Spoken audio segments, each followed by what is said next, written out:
Good evening दोस्तों, learn English through story इसकी कड़ी में हमारा यह दूसरा लेसन है।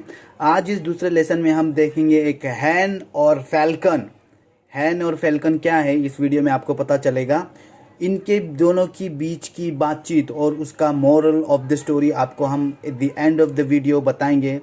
दोस्तों फिर से एक बार मैं बताना चाहता हूँ कि कितना ज़रूरी है रीडिंग और उसको समझना। ओके, रीडिंग और उसको समझना in order to learn spoken English बहुत ही ज़रूरी है दोस्तों, बहुत ज़रूरी है, बहुत ही ज़रूरी है।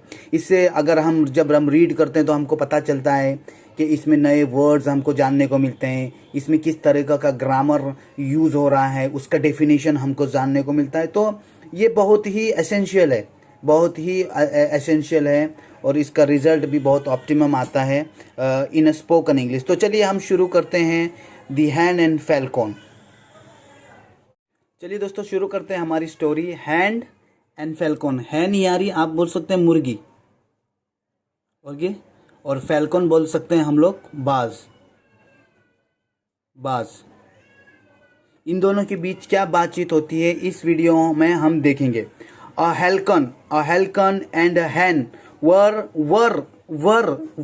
talking to each other। दोस्तों were talking to each other। a falcon and a hen. Falcon को आपको पता चल गया क्या है, बाज है, और हैन यानी मुर्गी या मुर्गा, जो भी हो सकता है, मुर्गा नहीं है मुर्गी है, hen. Were talking to each other. दोस्तों ये क्या है, were talking to each other. देखिए हम बोलते हैं ना आई एम टॉकिंग, क्या हो गया, मैं बात कर रहा हूं।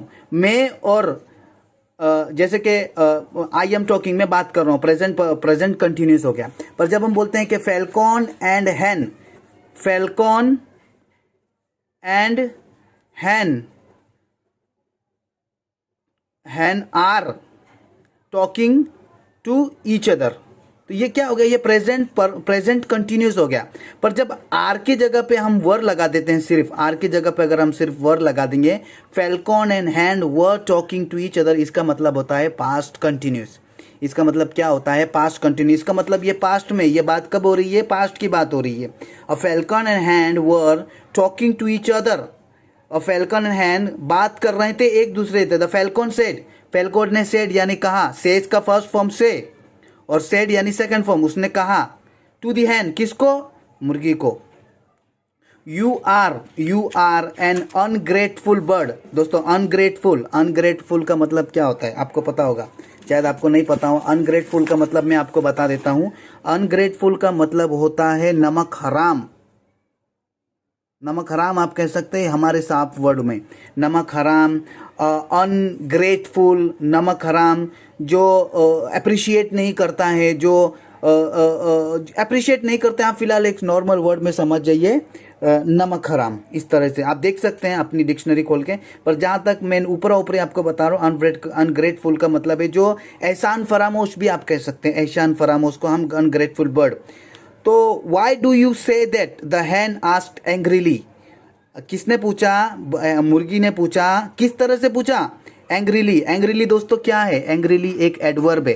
क्या है, एक एडवर्ब है। जिसको एडवर्ब नहीं पता है मैं आपको बता देता हूँ। एडवर्ब क्या है, जो वर्ब की अवस्था बताता हूँ, डिस्क्राइब करता हूँ वर्ब को डिस्क्राइब करता हूँ। तो वर्ब क्या है इधर, आस्क, किस तरह पूछा, गुस्से से पूछा, गुस्से से पूछा, इसको हम डिस्क्राइब करते हैं एज एंग्रीली।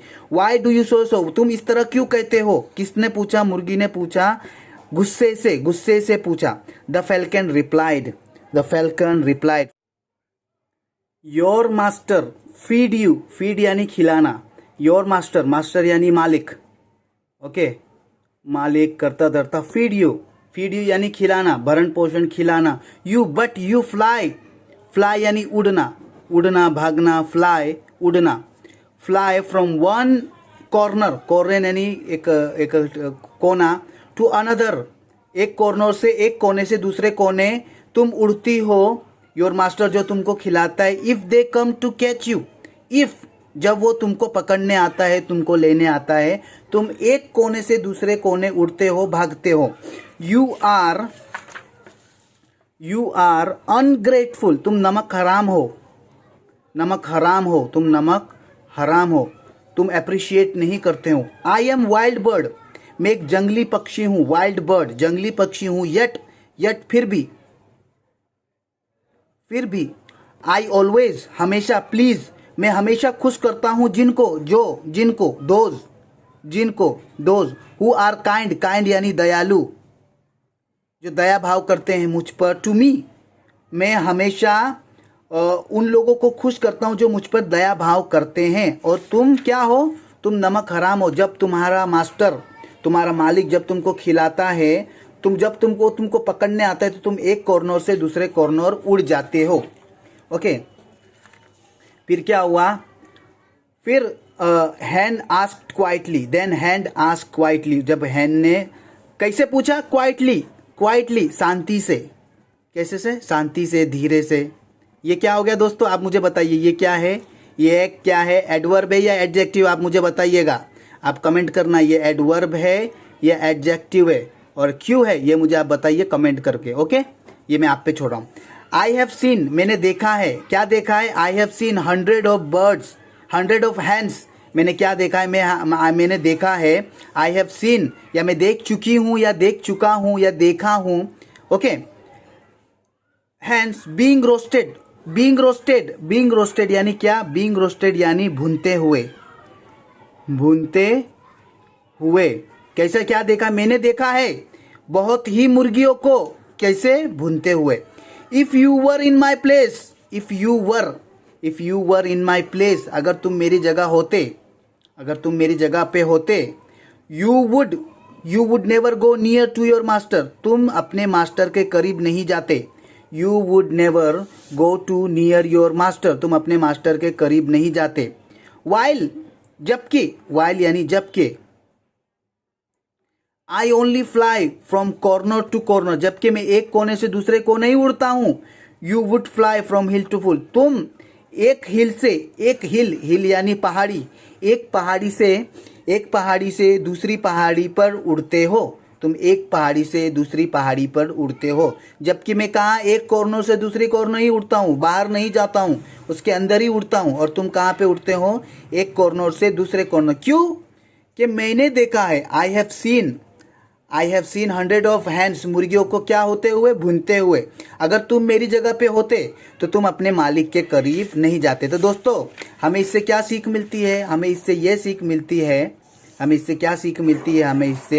ये सीख मिलती है, इससे मोरल क्या है, डू नॉट जज without understanding the whole story, पूरी कहानी या पूरी बात को समझे बगैर आप जजमेंट नहीं देना चाहिए, हमें अपनी बात नहीं रखनी चाहिए, हमें पूरी कहानी को सुनना चाहिए, उसको समझना चाहिए, सोचना चाहिए, तब हमें जजमेंट करना चाहिए, तब हमें बोलना चाहिए। बिना पूरी कहानी के हमें जजमेंट नहीं देना चाहिए। हर किसी इंसान की अलग अलग परिस्थितियों के अनुसार वो अपना काम करता है। तो दोस्तों, मुझे आशा है कि आपको ये कहानी बहुत पसंद आई होगी। अगर आपको ये कहानी पसंद है तो प्लीज़ उसको लाइक और शेयर ज़रूर करिएगा। मिलते हैं अगले वीडियो में। Take care, have a good day.